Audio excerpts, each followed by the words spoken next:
It's March 2nd, 2025. A lonely stretch of highway in San Jose Miahuatlan, Oaxaca, Mexico, sits quiet. Too quiet. Until a passing driver notices something strange. A car, abandoned on the side of the road, covered with a tarp.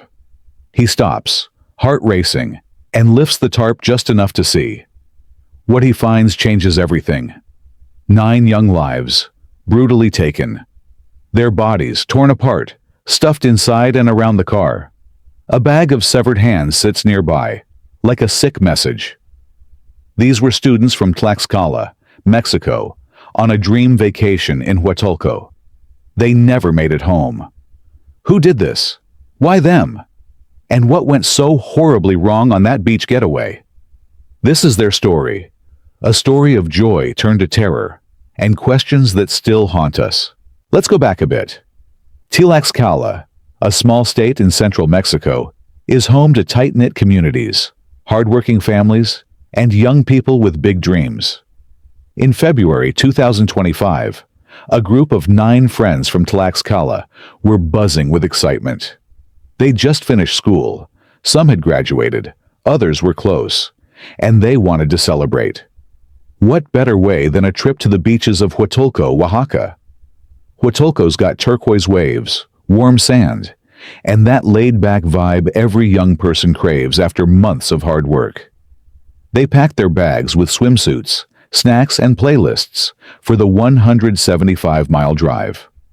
Angie Lizeth, 29, was the planner of the group, always making sure everyone had what they needed. Raul Emmanuel, 28, was the jokester, probably cracking everyone up on the way. Leslie Noya Trejo, just 21, couldn't wait to see the ocean for the first time. They were young, between 19 and 30, full of life, ready for a week of memories.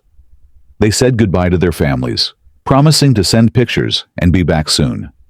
Their parents waved them off with smiles, maybe a little worry, but mostly pride. A beach trip to celebrate growing up. What could go wrong? The group arrived in Huatulco on February 26, 2025. They checked into a small hotel called Hospedaje Jocha, run by a local businessman named Jose Alfredo Lavariega Canseco. Everyone called him El Hocha.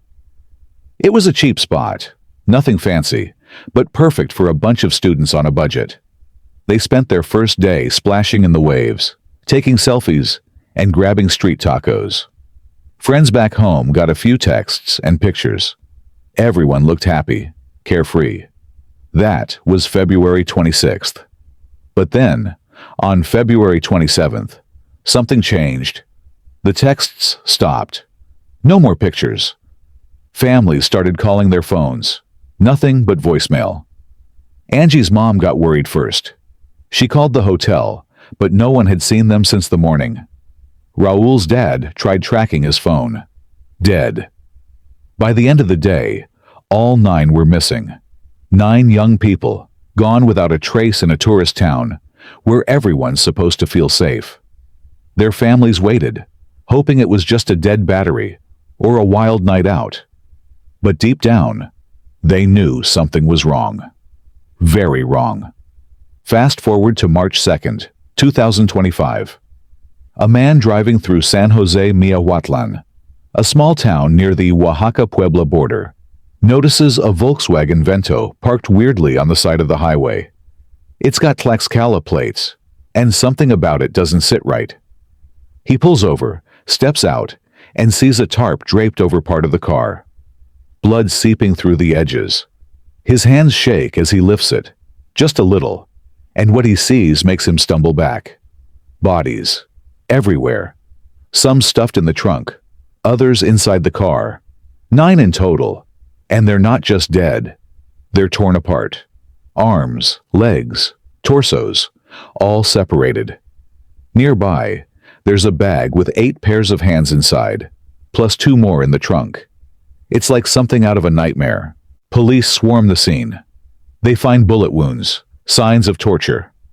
It's clear this wasn't quick or random. This was planned, brutal, meant to send a message. Word spreads fast. And soon the families in Tlaxcala get the call they've been dreading. It's their kids. The ones who left for a beach trip, laughing and promising to be careful. Now they're gone. Their lives ended in the worst way imaginable. The question on everyone's mind: who could do something like this? Let's take a moment to remember who these 9 students were. They weren't just names on a news report. They were real people with dreams, families, futures. Angie Lizeth Perez Garcia, 29, wanted to be a teacher. She loved kids and had this laugh that made everyone feel at home. Raul Emmanuel Gonzalez Lozano, 28, was studying engineering, always fixing things for his neighbors. Leslie Noya Trejo, 21, was the baby of the group. She'd just started college and was figuring out who she wanted to be. There was Jacqueline Aylett, 23, who loved dancing. Nomi Yamalith Lopez Moratilla, 28, who helped her mom run a small shop. And others like Ruben Antonio and Rolando Armando, whose families say they lit up every room they walked into. But there's a twist here. One name keeps popping up in reports: Brenda Mariel Salas Moya, 19. At first, everyone thought she was among the dead. Then, a few days after the discovery, she turned up alive in Puebla. Beaten, scared, but alive. Her survival changes everything. It means there might be 8 bodies, not 9, or maybe more victims we don't know about. It's confusing, messy, and it's tearing the families apart as they try to piece it all together. But one thing's for sure: these kids didn't deserve this. Not even close. The Oaxaca Attorney General's office took over the case fast. They cordoned off the highway, combed through the car, and started identifying the bodies. But from the start, it was tough. The crime scene was a mess. Blood everywhere, pieces scattered. They found bullet casings, but no murder weapon. And the bag of hands? That threw everyone off. Was it a signature? A warning? Nobody knew. Idamis Pastor Betancourt, the head of the Attorney General's office, gave a press conference on March 3rd. She said they were looking into every lead, but couldn't say much more. The families didn't want vague promises. They wanted answers. Locals started whispering about cartels. This kind of violence isn't new in Oaxaca or Puebla. The area's a hotspot for drug routes, and cartels don't mess around. But then, another name came up. El Hocha, the guy who owned the hotel where the students stayed. Turns out he wasn't just a businessman. He had a shady side, and his own story ends just as badly as the students. What did he know? And what did he drag these kids into? Let's talk about the elephant in the room. Cartels. The way these kids were killed, tortured, chopped up, left with a bag of hands, it screams organized crime. In Mexico, cartels use violence like this to send messages. Cross them, steal from them, or just be in the wrong place at the wrong time, and you're done. Some reports say the students might have been part of a small-time crime group called Los Zacapoatles, tied to El Hocha, doing robberies in Huatulco. Leaked WhatsApp messages even hint they were planning something shady. But is that true? Or just a rumor to explain why they were targeted? Then, there's Brenda's story. She says police in Huatulco stopped her, and Angie Lizeth beat them and left her on a road. Angie ended up dead with the others, but Brenda survived. If she's telling the truth, it means cops might be involved, or at least looking the other way. Cartels, crime, corrupt police. It's a tangled mess, and nobody's got solid proof yet. What really happened that night in Huatulco? Did these kids mess with the wrong people?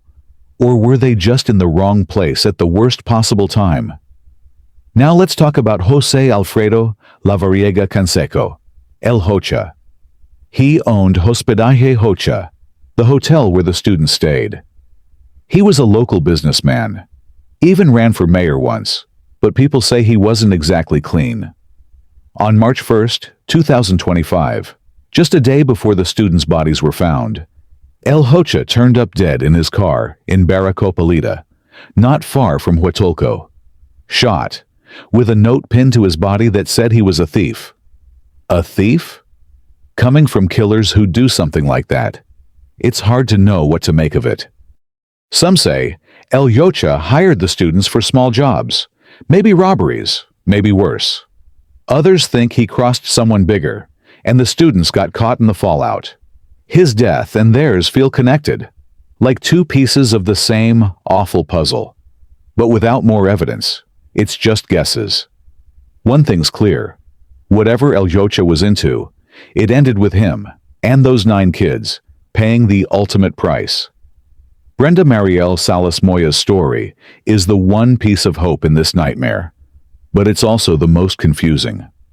On March 4th, 2025, she was found alive in Puebla, miles from where the others were discovered. She was 19, scared out of her mind, covered in bruises. She told police she and Angie Lizeth were stopped by cops in Huatulco. They got separated, beaten. Brenda says the last thing she saw was Angie being dragged off. Then, someone dumped her on a road, told her to run, and she did. She doesn't know why they let her live, or why Angie didn't make it. Her story raises more questions than answers. Were the cops working with someone? Why spare her, but kill the others? Brenda's still dealing with the trauma. She barely talks now, her family says. But her survival means there's a witness, someone who might hold the key to cracking this case wide open. If only she can find the strength to tell more, or if anyone will listen. This story isn't just about 9 students. It's about a bigger problem haunting Mexico. Oaxaca and Puebla sit on key routes for drug cartels. Violence like this isn't new. Tourists and locals alike get caught in the crossfire every year. The government tries to crack down, but corruption runs deep. Cops, officials, even whole towns can be bought off. For every case like this that makes the news, there are dozens more that don't. Families left waiting, hoping, never knowing. It's a hard truth. Places like Huatulco can be beautiful one day, deadly the next. The students from Tlaxcala didn't know what they were walking into. Or maybe they did, and thought they could handle it. Either way, it cost them everything.